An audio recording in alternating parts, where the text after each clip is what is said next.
That's right. Welcome in. It is another edition of Gem State Game Day, live on the IdahoSports.com YouTube channel, Facebook page, X account, and Instagram account. We do this every Tuesday night at 8 o'clock Mountain Time, 7 o'clock Pacific Time, where we highlight and preview the biggest 11-man football matchups across the Idaho high school landscape for the upcoming week. We are already past the midway point of the season, believe it or not. Yes, week 6 is upon us. Only 10 weeks of regular season competition. My name is Brandon Baney. Thank you for being with us live tonight. Let's bring on our panel for tonight. It's a lonely show tonight. We have one other expert joining us tonight from the Magic Valley. It is Wyatt Helm. Wyatt, what's going on? Hey, Brandon. I mean, the fact that you're here, that's all that really matters. That's what the people come to see. So, I'm just the extra. You're the main dish.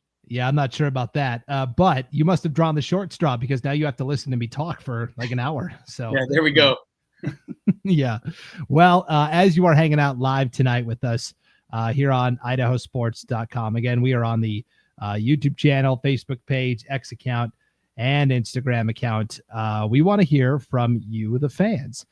So you've got comments, you've got questions, you've got teams you want to shout out, coaches, players, your favorite school. We've got all of that covered. Just throw it in the chat and we will throw the comments up on the screen, and it's going to be a good time. So we always start the show with the Class 6A classification, and then we just kind of make our way down. We'll spend about 15 minutes on each of the 4 11-man classifications, 6A, 5A, 4A, and 3A. And as you're hanging out tonight as well, live with us on IdahoSports.com, if you could please like, share, and follow this, that will help everybody that isn't able to tune in live find this a little easier on replay amongst all the other social media stuff that's going on. So big thanks to everybody there. Okay, let's take a look first at the current 6A standings. Everybody has finally gotten into conference play with the exception of North Idaho, the Inland Empire League. But everybody else has gotten into the pool here, and particularly the Southern Idaho Conference,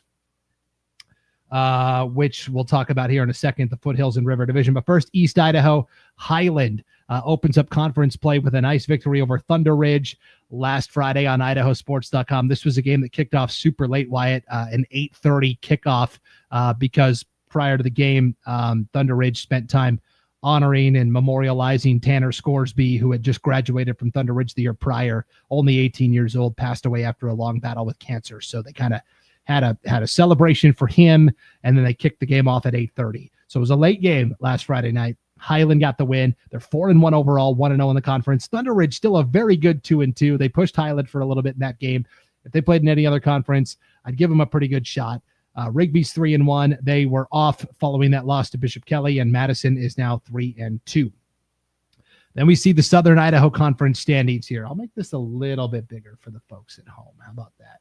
Okay, Foothills Division, Rocky Mountain, Timberline, and Middleton all start 1-0 with victories over Capital, Centennial, and Meridian, respectively. Rocky Mountain beats Capital in a wild shootout, 55-49. They barely had to hang on to win. Capital really pushed them to the brink.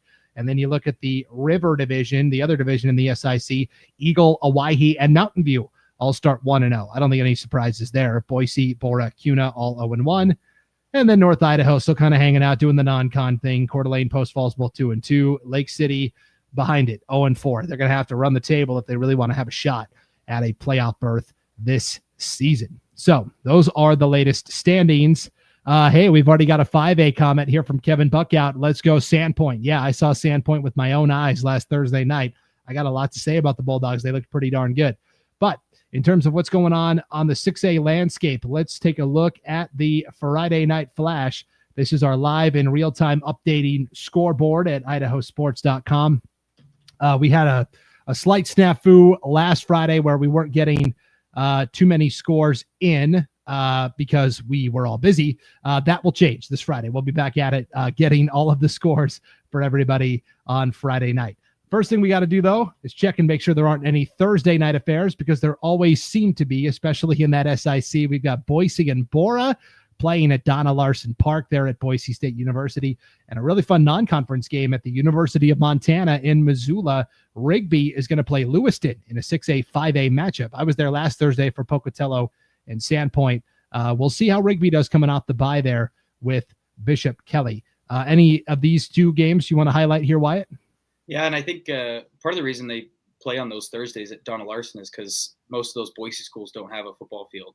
So, they got to kind of share Donna Larson. And so sometimes on Thursdays they'll have that. But I think once again, it's just kind of interesting to see how some of these Boise schools kind of stack up. I mean, you'll have some weeks where you'll have a team like Capital play a really, really good game and almost get a Rocky Mountain. And then, you'll see Boise, kind of get beat up a little bit by Eagle, right? And so it's just it's curious to see. I think every single one of those games can go, either way. I mean, it could easily, go heavy or be a really close game.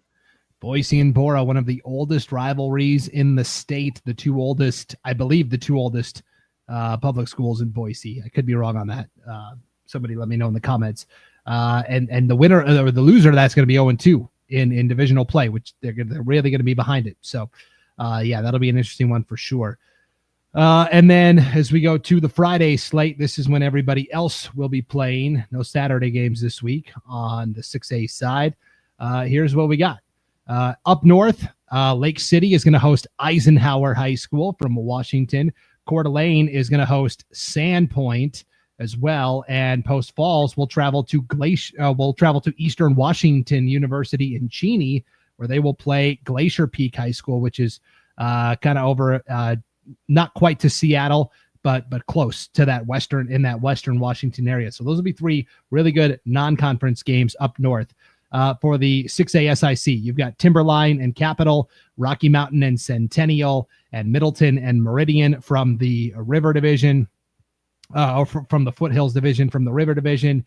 You will have CUNA at Owyhee, Eagle at Mountain View, and then, of course, Boise at Bora on Thursday night. And then over in East Idaho, Madison is going to host Thunder Ridge. That's going to be Madison's conference opener. And then Pocatello and Highland, the old Black and Blue Bowl at Lookout Field in Pokey. How exciting is that, Wyatt? Yeah, that's always one you kind of look for. I feel like it's always kind of at the same point in the season. It's a classic. I think maybe 2 years ago it might have been a little bit more, intense. I think Highland probably is a little bit better right now. But I think, again, it's over, Pocatello's home stadium. So, maybe the advantage is there. Pocatello's already black and blue. We'll just talk about them now, I guess. So I did that Pocatello Sandpoint game last week. Pocatello, their starting quarterback, Isaac Allen, had actually injured his shoulder the week prior. So he played linebacker and a little bit of wide receiver, and they threw a sophomore, Rev Stuckey, in at quarterback for the first time. How about making your first career varsity start at the University of Montana's football stadium? That's pretty epic. Hey, with a name like that, you got to be good, though, right? That's a pretty cool, Rev, and you're just, that's pretty sweet. Yeah, he was revved up and ready to go there. So, yeah, Pocatello kind of walking into a buzzsaw with Highland there. That's kind of my one concern with that one. But okay, is there another game that looks good to you, intriguing to you on the schedule? Yeah, I like that Mountain View Eagle matchup. I think, it's over at Mountain View. I think it'll be really interesting.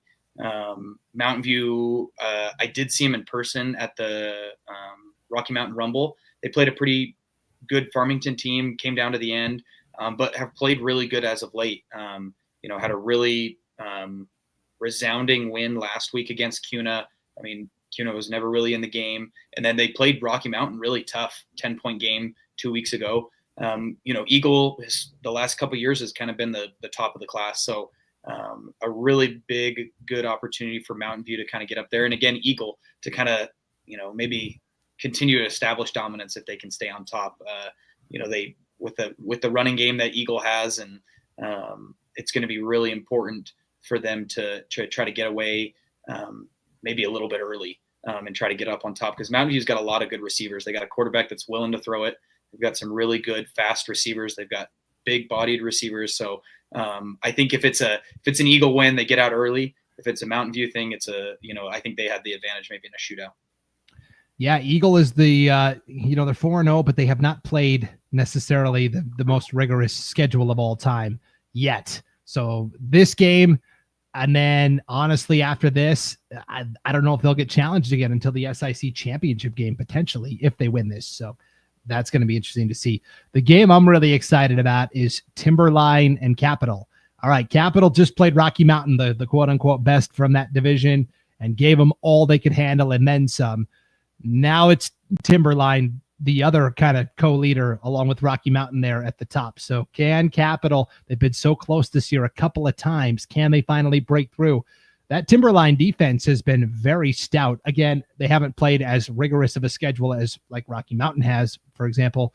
But boy, that's going to be a big one between Timberline and Capital. Capital's got some fun playmakers. Braden Dudley triggering the offense there at quarterback. And of course, Timberline, we've talked about all the Division I players they have on their team. So that's definitely going to be one Friday night at Donna Larson Park that I will have circled for sure. And then, I'm kind of intrigued too to see how Post Falls does with a Glacier Peak team that's pretty decent from Washington. Post Falls just lost to Lakeland last Friday night, pretty convincingly. And so for Post Falls, they got to try and stack a win somewhere as well. Here is Hayden Eulencott from the North Idaho Prepcast in the chat, Wyatt. He says, come on, Brandon, CDA versus Sandpoint. Maybe I'm saving it for the 5A discussion, Hayden. Got to be careful. You don't want to, use it all out too quick. Yeah, you don't know. So anyways, on that note, I think those are the big ones. And then teams that really need a win, if they're going to be serious about their playoff chances. I've said this 3 weeks in a row now. Lake City, Lake City's got to get a win somewhere. They lost to Highland last time out. This is the game. They've got to win this. If you go to 0-5, you got to run the table in the conference in the Inland Empire League, which is going to be difficult for sure. I feel like Meridian, this is kind of a must-win game for Meridian. The Warriors have kind of started a little slowly this year, and kind of the same with CUNA. Waihe is 4-0. I'm not sure how good of a 4-0 it is. It's a little bit different of a 4-0. I think, again, some of the teams they've played, I think it's a good opportunity. Again, wins are wins, and stacking them and continue to build confidence and stuff. But I do think it's important that, I think that Meridian win, that's going to be important, to stay in the chase and stay in the middle of it. Otherwise, you start to really see a separation there, and you're just playing catch up, and you're never going to make it back up. Yeah, for sure. And then, if Thunder Ridge was kind of trading blows with Highland for a little bit there last Friday, I don't know if they toppled Madison, then the whole thing gets flipped on its head. That would be certainly a surprising result for most people around the state. So that's going to be a fun one as well. But that is what we got going on across the 6A landscape here in week 6 of the high school football season. So we will take a break, and when we come back, we'll break down all of the 5A action, including Coeur d'Alene and Sandpoint. So don't go anywhere. Gem State Game Day rolls on right after this on IdahoSports.com. As Idahoans, we're not afraid to take risks.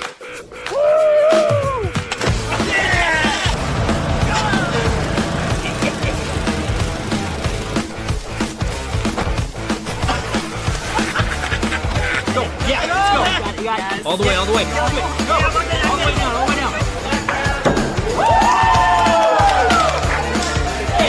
Driving under the influence is not a risk we're willing to take.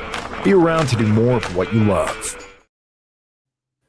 Welcome back to Gem State Game Day on the IdahoSports.com YouTube channel, Facebook page, X account, and Instagram account. Brandon Baney hanging out with Wyatt Helm tonight as we preview week 6 of the high school football season. And we are past the mid-season point, 10 weeks of regular season competition. Along those lines, Wyatt, tomorrow on IdahoSports.com, I'll be publishing a mid-season report.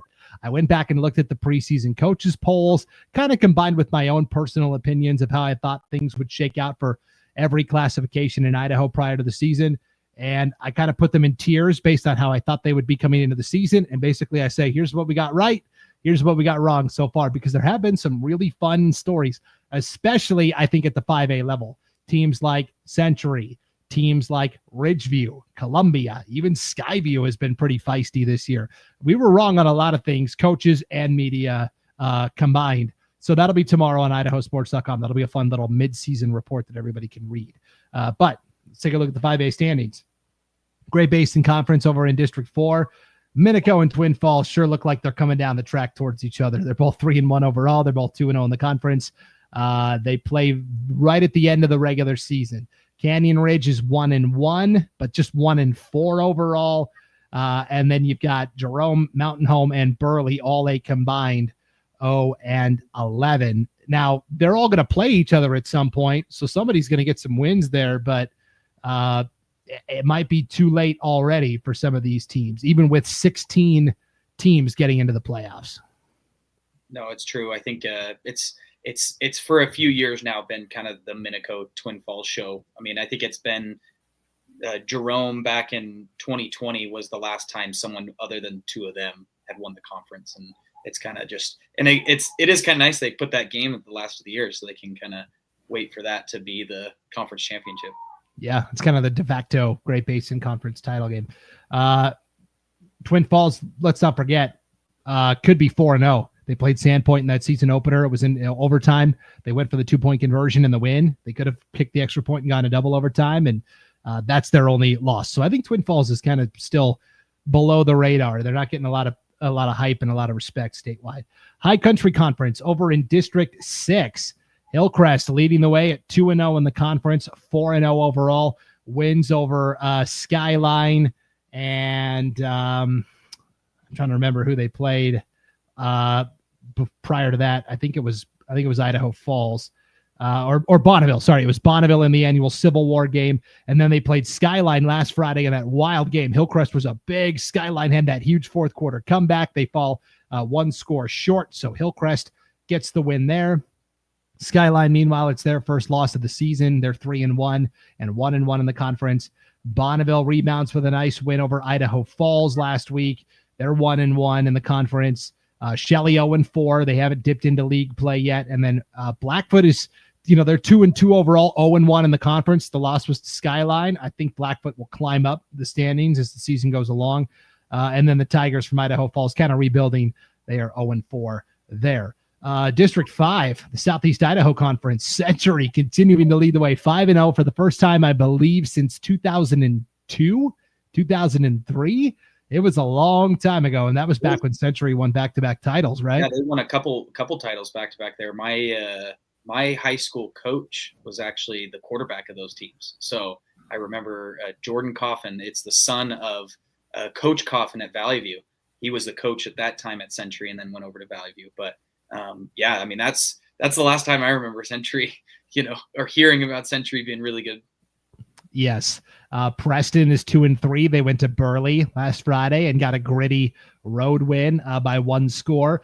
That's one of those knockout games where, okay, if Preston and Burley are kind of fighting for that 13, 14, 15, 16, 17 slot in the hierarchy, you would think Preston would have a leg up there. Pocatello 1-3, and they are just the walking wounded at this point. They're missing their best two-way player. He hasn't been available all year. Tavin Williams, great running back and linebacker. Maybe end of the season, they're hoping. And really for Pocatello, I had a good conversation with Coach Dave Spillett pregame last Thursday before the game. He basically said, hey, we're just trying to stay healthy, develop.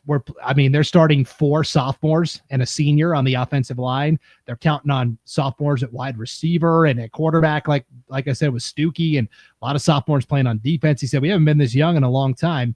And they're just saying, just get to the last 2 games of the year, Preston and Century. If we win those 2 games, we're automatically in the playoffs. And that's really what they are looking towards, because they have had a very tough schedule thus far. Southern Idaho Conference over in District 3. Bishop Kelly and Valley View are both 1-0. And then you've got this glom of teams, Columbia, Ridgeview, Emmett, Skyview, all 1-1. And then Nampa, a team I was very high on in the preseason. I have to wave the white flag on this one. The Bulldogs are 0-5 overall, 0-2 in the conference. That Southern Idaho Conference is going to be really interesting how it gets all sorted out. Ridgeview nipped Columbia by 2 last Friday, 23-21. Skyview nearly beat Emmett. It was like a wild shootout. Or no, Skyview did beat Emmett. Yeah, Trevin Plew had 8 touchdowns, 4 passing, 4 rushing for Skyview in the win there. So this is just kind of crazy overall. And then you've got up north in the Inland Empire League, Lakeland's 5-0, Sandpoint's 5-0. They just keep on winning. Lewiston also got a huge win to go to 2-3. They beat Bothell High School, which is just outside of Seattle. That was a team Lewiston had lost to the year prior. So maybe the Bengals are starting to figure things out a little bit as well. But that is the 5A landscape. Oh, Jeb Harrison in the chat. I said I was very high on Nampa in the preseason. Jeb says you were very high on something. Hey, I own it when I'm wrong. And Riker Good, I don't know how much he's played this year. He was a great running back coming back for Nampa. But anyways, that's what's going on there. The one Thursday night game is Lewiston playing Rigby at the University of Montana. We kind of talked about that game already. So let's go to the Friday games here and the 5A ranks. And it looks like this. Jeb says Lakeland is good enough to compete with BK and Hillcrest. Yeah, they beat Post Falls by 3 or 4 scores last Friday. They've got a really solid defense once again. So here are the games that we're keeping an eye on. In North Idaho, Coeur d'Alene hosting Sandpoint, as we alluded to earlier. Lakeland is going to host Moscow. That used to be a conference game. Moscow is now a 4A school, of course. And then Sandpoint or Lewiston is playing on Thursday against Rigby. District 3, Ridgeview at Caldwell. Bishop Kelly at Columbia. Valley View at Emmett. And way down here at the bottom, Nampa at Skyview. Over in the Great Basin Conference this week, we've got Canyon Ridge hosting Jerome. Burley is going to host Minico in the annual River Rivalry. We'll have that game for you on IdahoSports.com. We're going to have Twin Falls travel to Mountain Home as well. And then over in East Idaho, we got the Black and Blue Bowl with Pocatello and Highland. We talked about that one a little bit already. Blackfoot is going to be at Bonneville. We're going to have Skyline in Idaho Falls, the Emotion Bowl from Ravston Stadium. It's kind of rivalry weekend here on IdahoSports.com. We're going to be broadcasting that game, the Black and Blue Bowl and the River Rivalry, all 3 of those rivalry games on IdahoSports.com. Hillcrest is going to play Shelley as well on Friday night. So a very loaded schedule, a lot of interesting games. And we've got all sorts of North Idaho chatter here. So Jeb said Lakeland is good enough to compete with BK and Hillcrest. Doug says no way Lakeland plays with those teams. And Max says, hey, Sandpoint is 5-0 for the first time since 2004. So we are really turning back the clock with a couple of these teams. A lot of juicy matchups on the Week 6 docket here for Class 5A football, Wyatt. Where are you going to go first? Well, there's a couple things, looking at it. I'll be over in Burley on that Burley Minico game. We'll kind of see how that one goes. It's always kind of an interesting thing. You never know how rivalry games are going to go. A little bit of a bounce early goes your way. I mean, maybe there's an opportunity for some momentum. Momentum plays such a huge role. All those kids know each other whenever there's a rivalry, especially when it's just across the river. So I'm interested in that game and be able to be a part of that. And then again, you just kind of jump into some of these where it's starting to show how some of these conferences are gonna play out, like an Emmett and a Valley View, and a Shelley and a Hillcrest, or a Bishop Kelly, Columbia. How does some of these kind of meet up and you start getting common opponents? Really, that Emmett Valley View game, I think both of them probably have a loss or maybe 2 that they feel like they shouldn't have. Valley View, I feel like, started a little bit slow into the season. Again, Emmett's always going to be tough, but maybe stubbing their toe a little bit against a Skyview. I think it's a really good opportunity for either one of those teams to come out with a win and get ahead. Again, in football, when you only play so many conference games of 4, 5, 6 conference games, depending on your conference, one win is huge. I mean, getting one win and getting 1 point or 1 place above another person is so important. So I think that's one I'm really interested in, is that Emmett Valley View. Yeah, teams, I kind of look at it from a team perspective, not necessarily a game perspective. Game-wise, I think Sandpoint Coeur d'Alene is going to be the most fun, like competitive. along with Emmett and Valley View. That was a game last year where Valley View scored the game-winning touchdown with, 20 seconds left. They won 18-14. It was a big come-from-behind game. That put Valley View in second place in the final standings. Emmett had to settle for third there. So that'll be a fun one. But the other game I think that could be really competitive start to finish is Sandpoint and Coeur d'Alene. Coeur d'Alene is coming off of a bye, and they've kind of been platooning quarterbacks lately. Caden Simmons, who just signed with Division I Evansville, the Purple Aces, for Division I basketball earlier this week. He is still kind of QB1 for Coeur d'Alene, but they do have some packages where they bring in Tanner Stern, the backup, and then Simmons is kind of playing out at wide receiver. And then Stern has also been playing a lot on defense at linebacker. And that's the thing we talked about with Coeur d'Alene coach Sean Amos. He's not afraid to play guys on both sides of the ball if they're high impact athletes. A lot of 6A coaches are like, oh, we can't do that. And Coach Amos is like, hey, if they can handle it, I'm glad playing guys both ways. So this is going to be a big test for Sandpoint. Sandpoint, especially running the football, because they will not have faced a front like Coeur d'Alene yet this year. Can Jensen Sheets continue to find the holes? Because then that allows Sandpoint to hit the big plays passing wise to Brock Yarborough, to Maverick Gomez. That's really Sandpoint's bread and butter. You pound the rock and then you hit him deep with the big play. So that's what I'm looking forward to there. And then teams I'm keeping an eye on here. And here's Hayden in the chat. Brayton Buckout from Sandpoint has been one of the best QBs in the entire state this year. Crazy stats. Yes, agreed. He runs it well. He throws a nice ball. It was fun watching him and his teammates play this past Thursday. So teams I'm keeping an eye on. Teams that, okay, you want to be in the playoff conversation, or you want to say, hey, we're not just a team that's going to get into the playoffs and lose right away. We're a team that maybe has second weekend potential. I'm looking at Bonneville. If they can beat Blackfoot, okay, I'll sign on.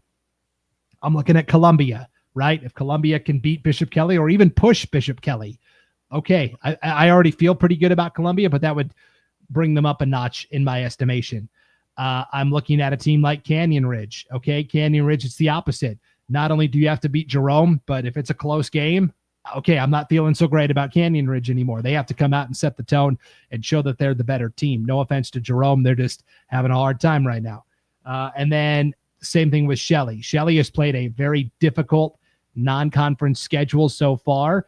And if they can kind of keep it close with Hillcrest and push the Knights, okay, maybe Shelley could sneak in there as one of the last teams in the playoffs. And then Skyview.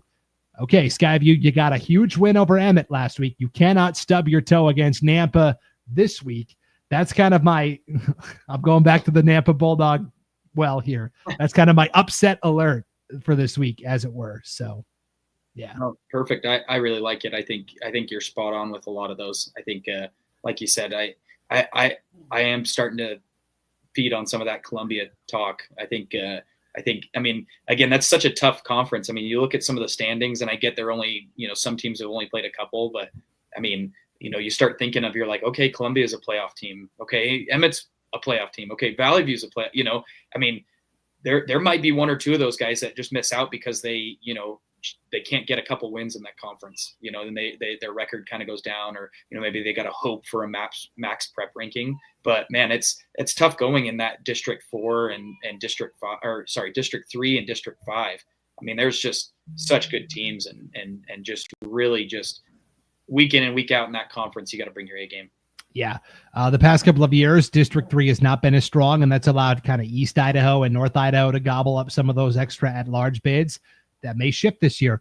I will say, starting next week on IdahoSports.com, once the calendar flips to October, that's when I officially go into bracketology mode. And I no longer am Brandon Baney. I am Brackets Baney. I start projecting out of the playoffs. Look, on Gem State Game Day, starting in October, we'll start looking at the Max Preps rankings and going, okay, stock watch, who's looking good, who could get a bump with a win. So we'll start incorporating that into next week's show, because we'll have officially turned to October when the games really start to take on importance. And one thing with that, I am kind of curious. I do feel like maybe I just haven't paid attention as much, but I feel like Idaho as a whole have played a lot of out-of-state opponents. I mean, usually it's kind of like up north, you'll see them playing to the Washington or Montana schools. But a lot of those Treasure Valley schools, East Idaho, I mean, there's a lot of out-of-state schools being played. And there's always kind of an interesting thing with that Max Preps now, where if that team continues to win in Nevada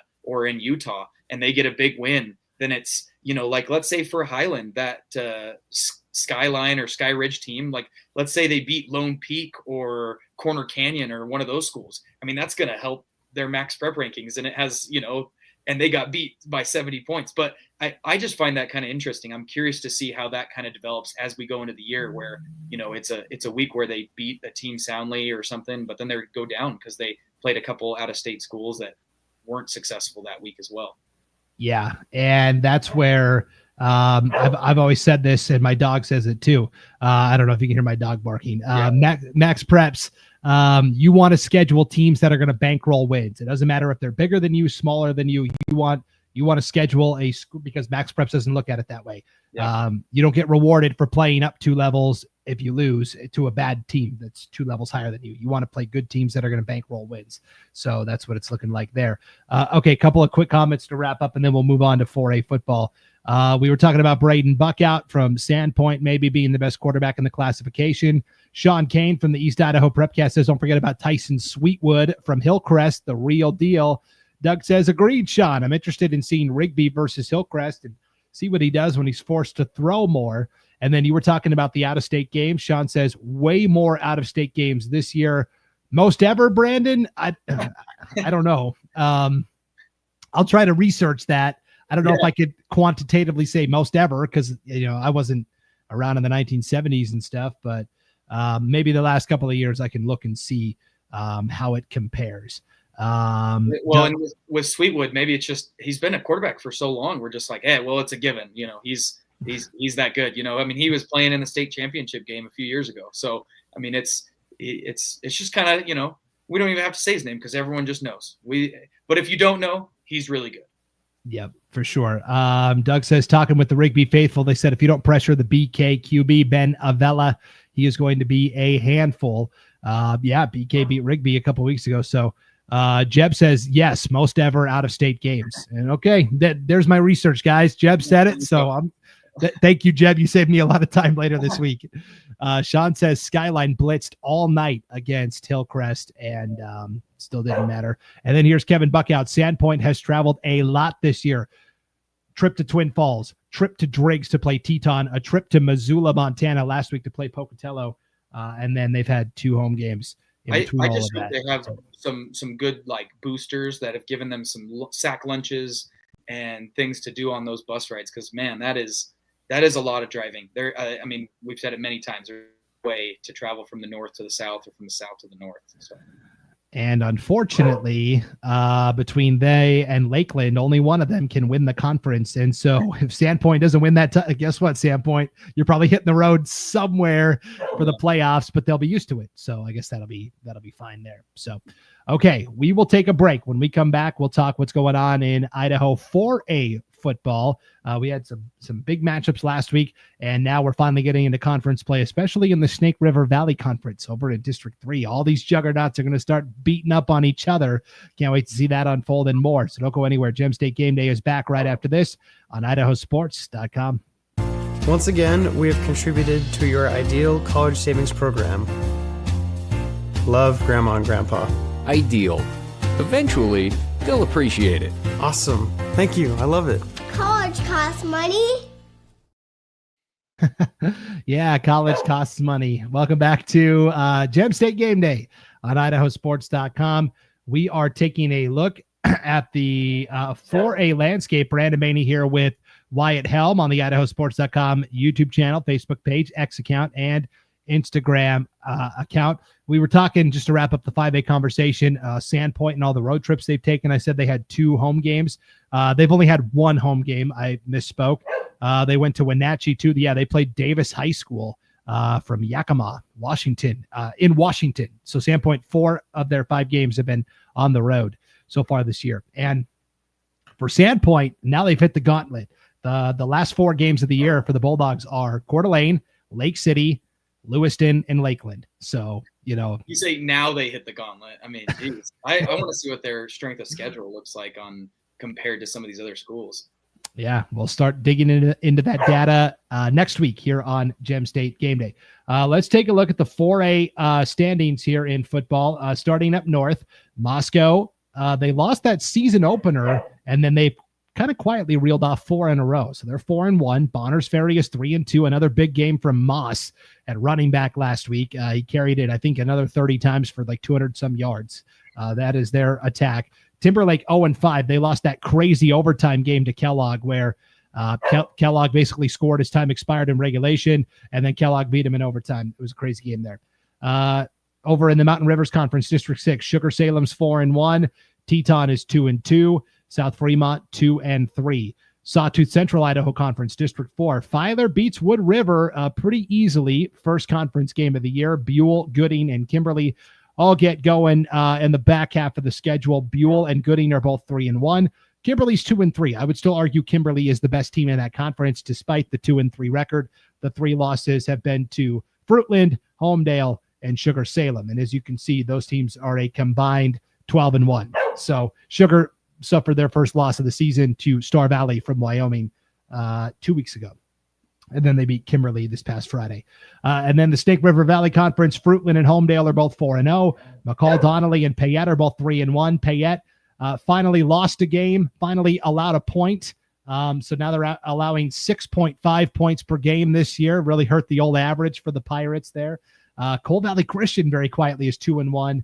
And then Weiser is 2-2. All 6 of these teams have been fantastic to start the year. And then over in the Southeast Idaho Conference, District 5, Snake River beat Bear Lake. They're 1-0, 2-3 overall. American Falls kind of quietly sitting at 4-1 overall as well. And then we kind of talked about Marsh Valley already last week a little bit there. So that's what's going on in the 4A standings. Here are the 4A games this week. We mentioned up north, Moscow is going to travel to Lakeland for a 4A, 5A battle there. Bonners Ferry is going to host Kellogg. Timberlake says good luck. Timberlake is going to travel to St. Mary's in a 4A, 3A matchup there. And then as we go south, you've got conference play finally starting in the Snake River Valley Conference. Homedale at Payette, Weiser at McCall Donnelly. Over in District 4, Buell is going to make the long trip to Wood River. And then in East Idaho, Bear Lake is going to travel and play the Rich Rebels from Rich County, Utah in Randolph.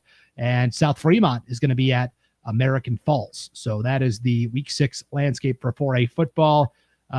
Give me a game you're excited about here, Wyatt. Yeah, I think I'll take that American Falls South Fremont game.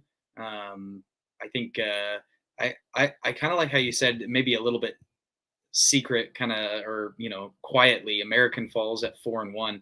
I mean, last week they beat by 2 scores Buell, and Buell beat a Weiser team that is historically good. And so I think American Falls, they have a couple. I've seen a few of their plays and a few of their things. They have a couple really good linebackers that just come down and fill really hard. They have a quarterback running back dynamic. They run a little bit of an pitch option offense, and both of them are really dynamic. It's kind of one of those, if you choose one, the other hurts you. So I think that's an interesting team. I think, and then again, South Fremont, they've been a little bit hot, a little bit cold.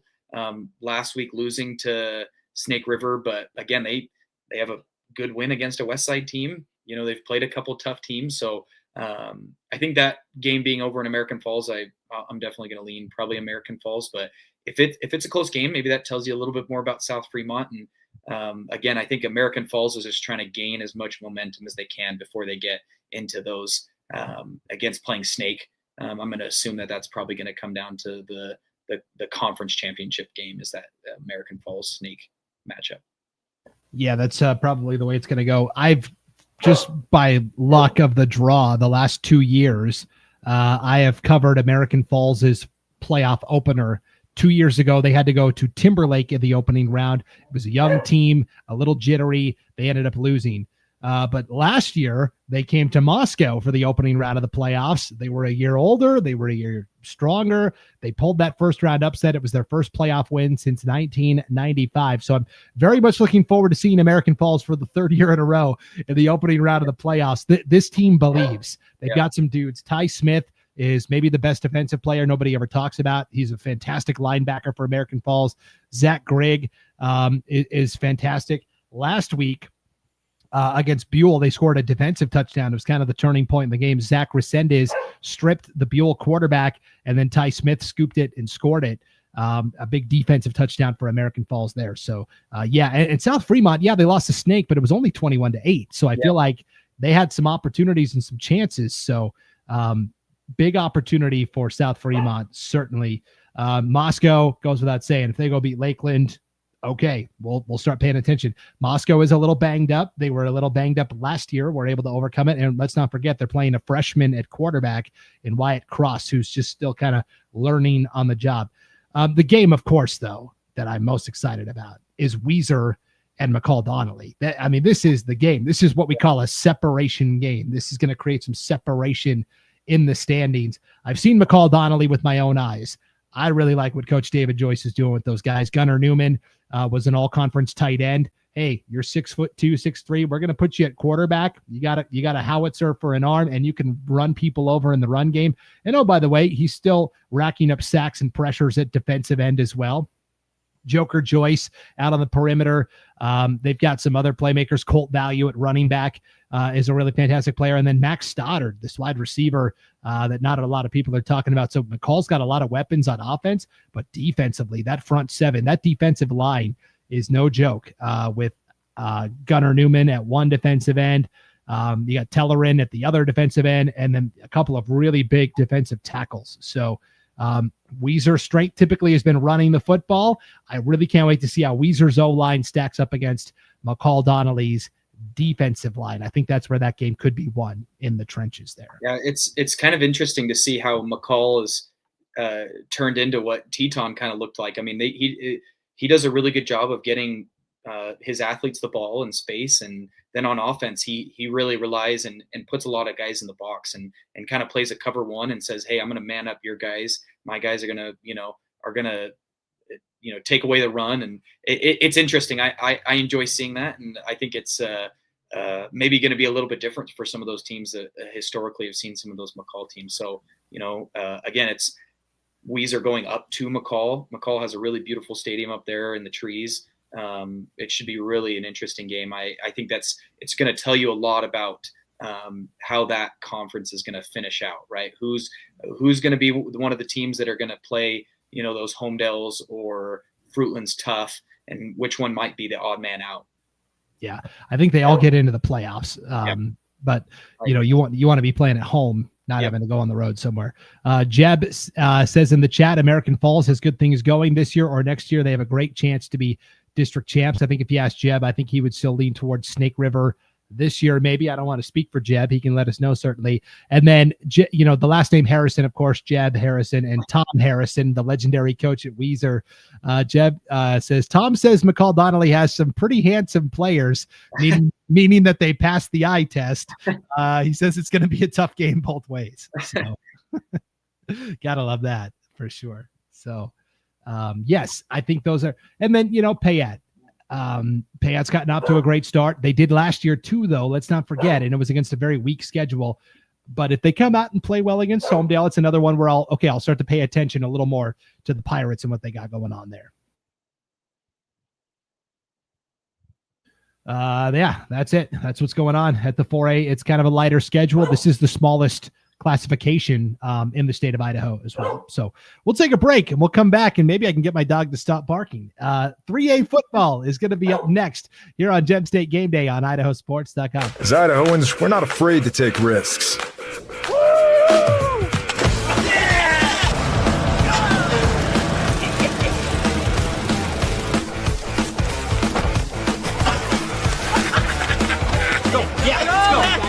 All the way. Go. All the way down.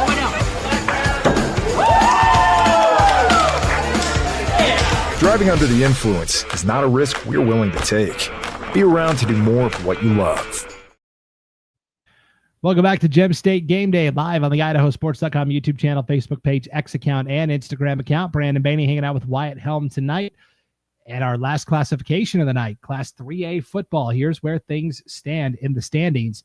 3A Central Idaho League, St. Mary's and Priest River, both 1-0. They've got wins over Grangeville and Orofino, respectively. Kellogg is 1-1 in the 1-1 in the conference. I think actually St. Mary's. I'll have to look. Grangeville and Orofino are both 0-1. And for Grangeville, 2-3 overall. Their only conference loss was to Priest River. This is the interesting conference. The Nuke, District 6, Ryrie, 5-0.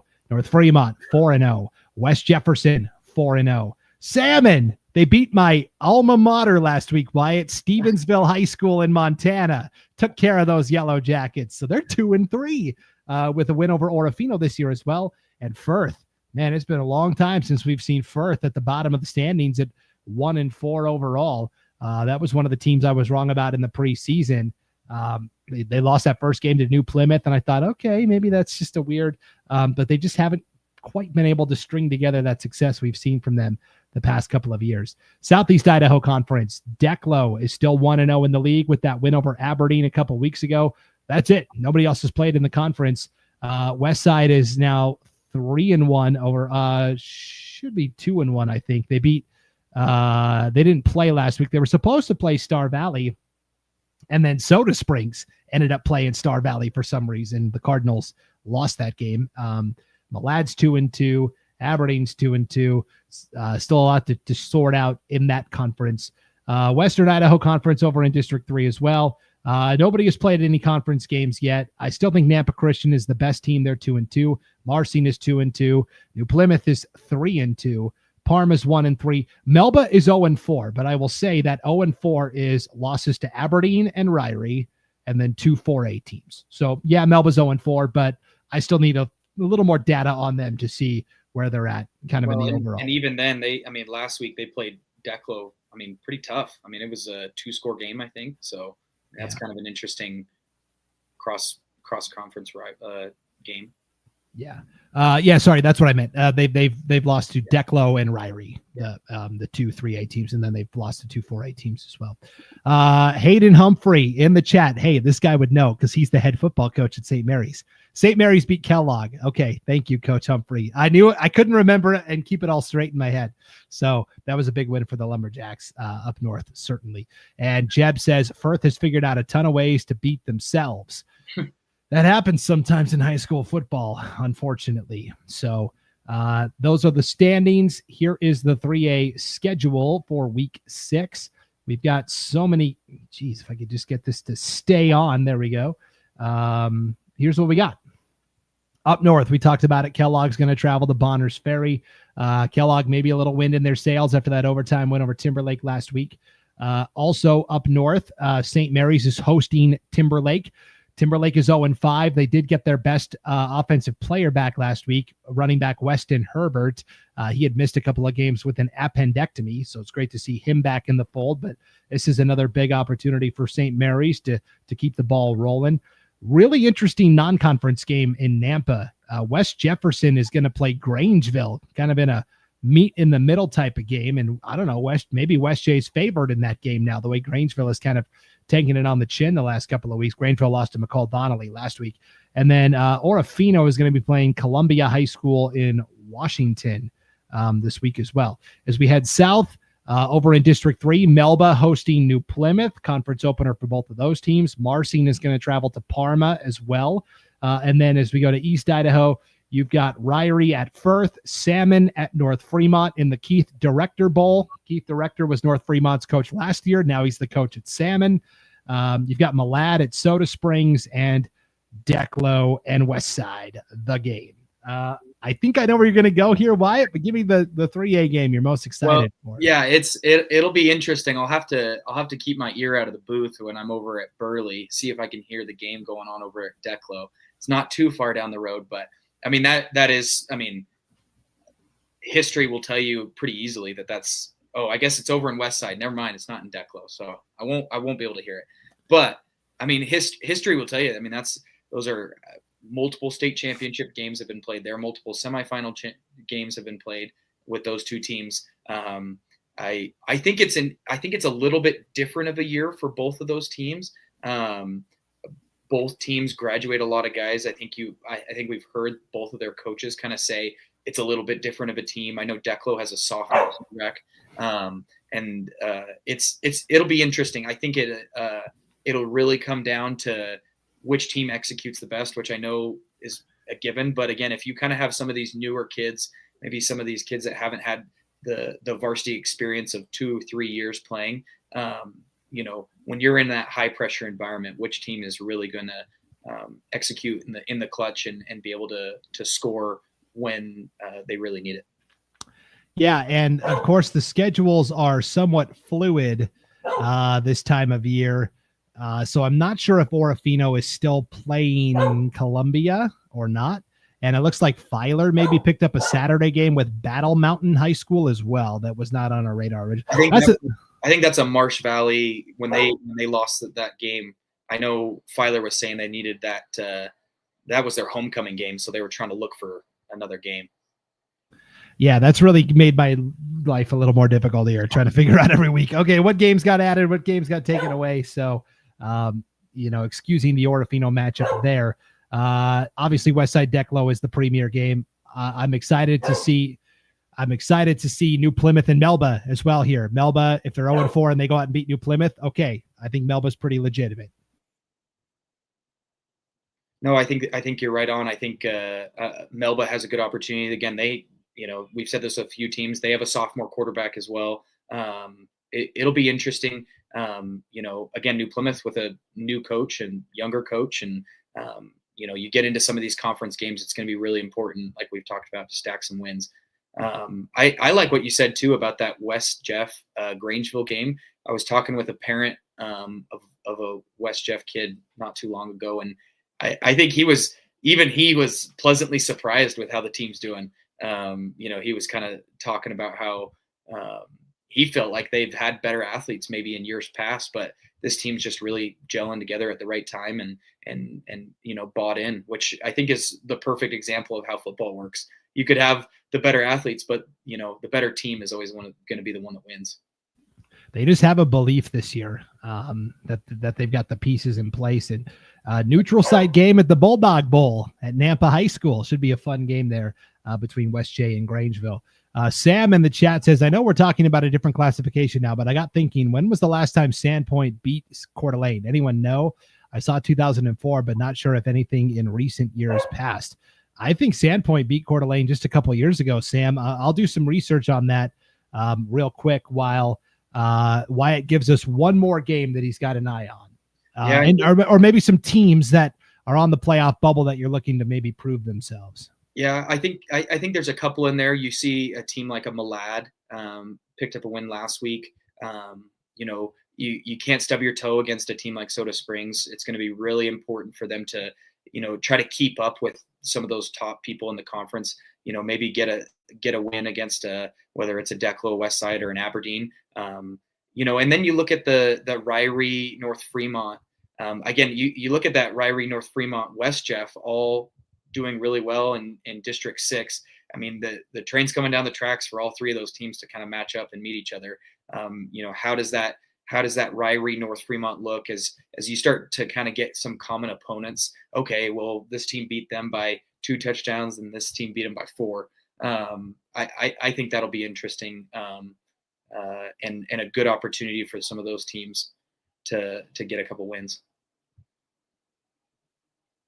Yeah, Sam, I wasn't able to find the answer. I thought a couple of years ago they had beaten Coeur d'Alene, but maybe I was misremembering that Coeur d'Alene won by 2. It was like a very close game, and Sandpoint almost beat Coeur d'Alene, which was very surprising. There was a couple of those Sandpoint teams. I think they made it to the semis, 2 years in a row or something, and they had I'm trying to remember the name of that quarterback. Was it? Oh, and didn't he? I remember he had like an offer to Harvard or something like that. And he was a little bit smaller bodied kid, but was pretty, kind of just the perfect game manager. This was maybe 2 or 3 years ago, but yeah, it was Parker Pettit. Yeah, that's right. Yep. Yep. And I think they got close to beating Coeur d'Alene one of those years. But yeah, back-to-back semifinal. They got to the championship one year and lost to Skyline. Yep. Back in the day. Yeah. Sam says, thanks, Brandon. Yeah. My research hasn't been top notch tonight. That's for sure. Jeb in the chat says the Malad running back is legit. One of the hardest runners I've seen in a while. Now you're going to have to be more specific, Jeb, because they've got Holden Tubbs and they've got Drake Morrison. They've got Easton Green, the quarterback, who also runs the ball a little bit. All three of those guys, I think, are pretty tough for sure. So it's going to be interesting to see Malad against a Soda Springs team that's kind of fallen on it a little bit. But Malad is another one of those teams that I think as long as they continue to improve, we'll see what happens when they start playing, Aberdeen, West Side, Declo. Jeb says Tubbs. Yeah, Tubbs is good. And then Morrison, I think, is a good, counter punch to Tubbs as well. Malad is a very sneaky team there also. So, all right. Well, this is the place you want to be Friday night on IdahoSports.com. The Friday Night Flash, where we update scores from all over the state as they happen in real time. Other places you'll want to go to Friday night, like here's our homepage, the game streams tab. These are the games that we will be broadcasting live this Friday night. We've got Declo and West Side.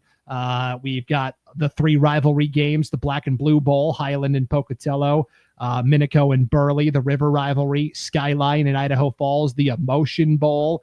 And then we've also got for 8-man football, we'll talk about this more tomorrow night, but the Upriver Rampage between Kamei and Clearwater Valley. Those schools are only like 10 to 12 miles apart from each other, just up the river. So that'll be a fun one. It's got a rivalry week here on IdahoSports.com. Wyatt, are you ready? No, I'm ready. I'm excited. Yeah, like I said, I'll get to be on that Minico Burley